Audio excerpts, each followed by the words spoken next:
Hello everyone, William Tramp, also known as This Effin GM here, ready for this week's installment of This Effin Monster.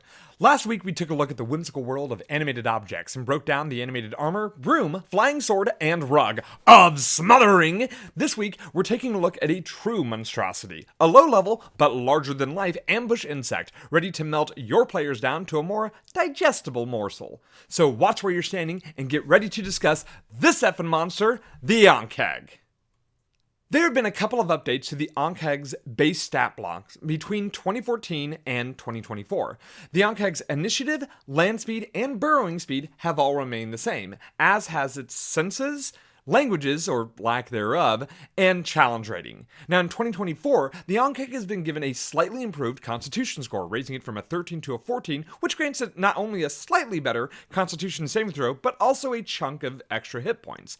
Also, the armor class entry has been changed to no longer include a separate armor class for when the Ankheg is prone, effectively removing a vulnerability that honestly wasn't really necessary, considering prone already grants the attacker a pretty significant bonus anyway. Plus, that's one less number for a dungeon master to have to keep track of, so I'm for this change.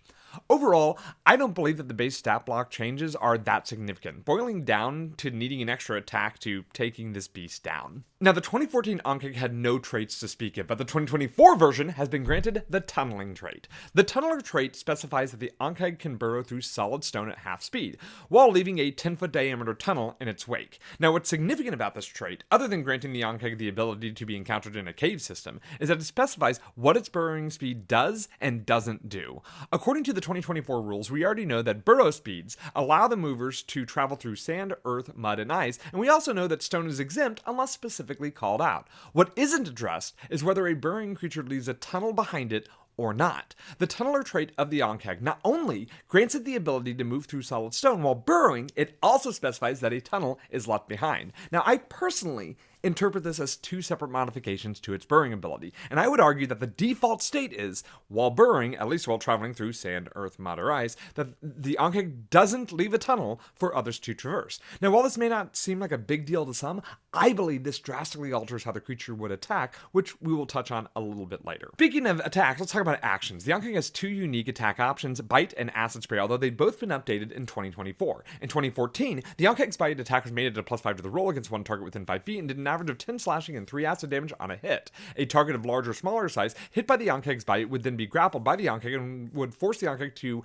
only be able to use its Bite attack on the grappled target, though being granted advantage to hit the target. In 2024, the Ankheg's Bite attack has been reworded in such a way as to remind a reader of the advantage on its targets it has grappled sooner, but curiously drops the requirement that the Ankheg cannot bite targets other than the one it has grappled, assuming it has one grappled. Now, personally, I would assume that this is one of those rules that's intended to work the same as it did before, and that if the Ankheg has a target bitten, they would only be able to use their bite on that target. But I suppose technically a dungeon master could make the decision to allow it to bite others, maybe assuming that the Ankheg is holding their prey in one of their giant burrowing claws, but I don't know that I would make that decision myself. Now, the 2014 Ankheg also came equipped with an area of effect attack, the Acid Spray, which is an ability that can only be used on a recharge of a phase 6 on a 6-sided dice. Now, the Acid Spray is a 30-foot line that is 5 foot wide, and anyone caught in the line would be expected to make a dexterity saving throw against a DC of 13 to avoid taking an average of 10 acid damage on a hit, or half if they succeed. In 2024, the Acid Spray continues to be a rechargeable 30-foot long, 5-foot wide line of acid, but the dexterity save to avoid this has been lowered to a 12, and the damage has been increased to an average of 14, with targets still taking half damage on a save. Now, this is a nice change as it increases the rare uses ability's effectiveness, meaning that, save or not, creatures are going to be taking more damage when the Ankheg decides to let loose, and I find that is much more fitting for a CR2 monster.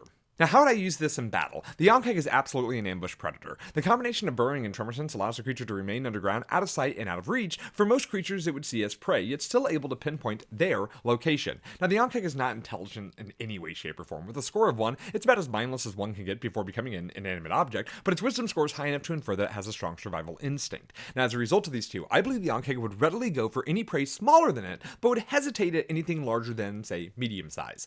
Now, I also believe it would use a very straightforward series of hit and run attacks. Simply put, an Ankheg would seek to start combat below ground about 5 feet below the surface.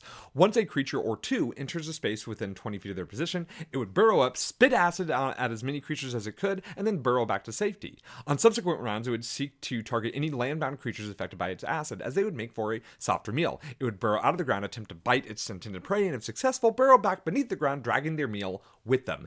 If the Ankheg is successful, it would continue to bite and spit acid at its prey while burrowing a decent distance beneath the ground, about 10 feet or so, surfacing only if it were to lose its prey or somehow be targeted while below ground and needed a quick escape. Now, as we've discussed, the Ankheg doesn't leave tunnels except for through solid stone, so its prey would be in for a world of hurt. Any dungeon master using this tactic may want to consider the rules for suffocation and whether or not being submerged in loose mud, sand, ice, or earth would cause further penalties to attacking back, but that might be a little bit overkill. It's not overkill! Do it, you coward! An Ankheg does have enough self-preservation to flee a fight not going well, burrowing into the ground and letting go of any prey it may have if reduced to about 10 hit points or lower. Okay, so what would I change? I think the Ankheg suffers from a lack of stealth proficiency. While the creature tends to hang out below the surface of the ground out of sight, that doesn't mean that the creature has any natural ability to remain unnoticed. So I think to really get the feel for what I am envisioning an Ankheg to be, I would say stealth proficiency and expertise to a total of +4 to stealth rolls. While this won't be much, I do believe it'll give it more of a chance to come off as an ambush creature and really put the fear of what lies below in the player's minds. Otherwise, I think the creature is exactly what it needs to be, a big scary bug who grabs and tunnels. Okay, and that's it. That's the Ankheg in 2024 Dungeons & Dragons 5th edition, a classic monster ready to throw at low-level players and then drag them off screaming into the earth they stand on.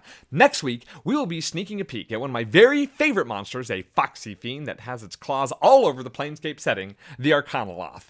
But for now, I want to thank you for watching this video. If you are so inclined, I would appreciate it if you hit that like and subscribe button, as I am on the road to 5,000 subscribers and I could really use your help. Otherwise, have a great day, and I will see you next time on This Effin Monster.